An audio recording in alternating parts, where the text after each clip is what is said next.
Chhattisgarhi video देखने के लिए हमारे चैनल को सब्सक्राइब करें और दबाएं इस बेल आइकन को, ताकि हमारे वीडियो के नोटिफिकेशन आपके पास पहुंचे सबसे पहले।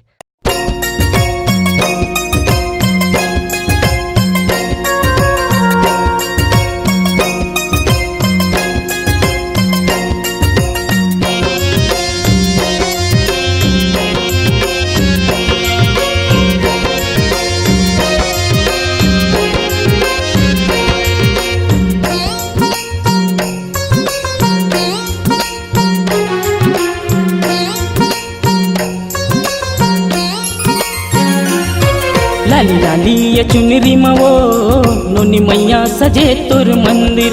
लाली लाली ये चुनरी मवो नोनी मैया सजे तोर मंदिर। लाली लाली ये चुनरी मवो लाली लाली ये चुनरी मना। लाली लाली ये चुनरी मवो लाली लाली ये चुनरी मना। लाली लाली ये चुनरी मवो नोनी मैया सजे तोर मंदिर। लाली लाली ये चुनरी मवो नोनी मैया सजे तोर मंदिर।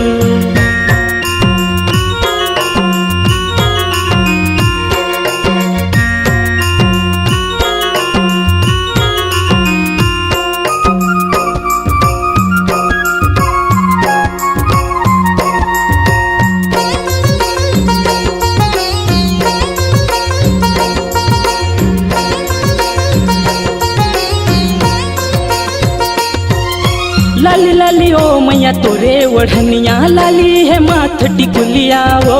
लाली लाली ओ मैया पाँव के महुरिया लाली है 16 सिंगरिया वो।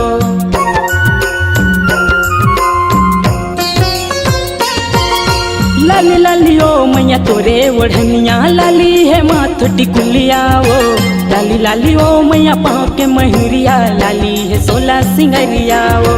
लाली लाली ओ मैया पाँव के महुरिया लाली है 16 सिंगरिया वो। लाली लाली ये चुनरी मवो लाली लाली ये चुनरी मना। लाली लाली ये चुनरी मवो लाली लाली ये चुनरी मना। लाली लाली ये चुनरी मवो नोनी मैया सजे तोर मंदिर। लाली लाली ये चुनरी मवो दुर्गा दाई सजे तोर मंदिर।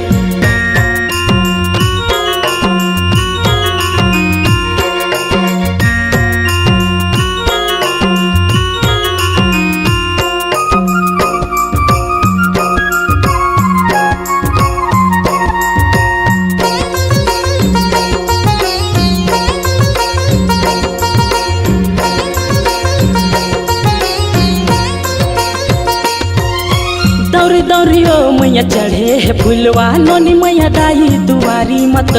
गिरे गिरे माथ नवाओ मताई तोरे चरण कमल मावो।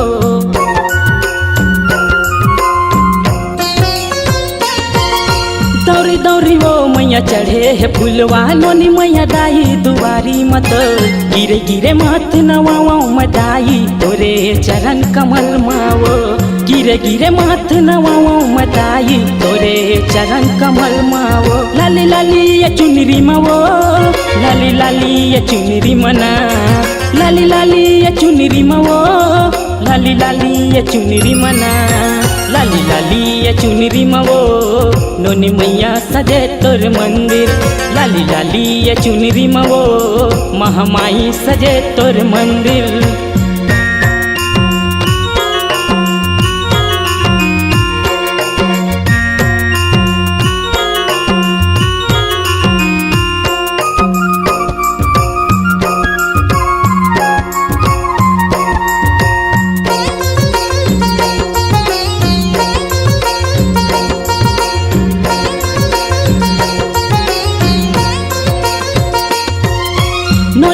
नोनी मैया गुंजे जयकारा करे गाँव के गली मवो।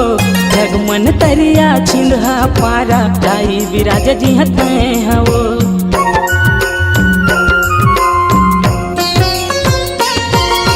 नोनी मैया गुंजे जयकारा करे गाँव के गली मवो। जगमन तरिया छिंदहा पारा दाई विराज जी हते हवो।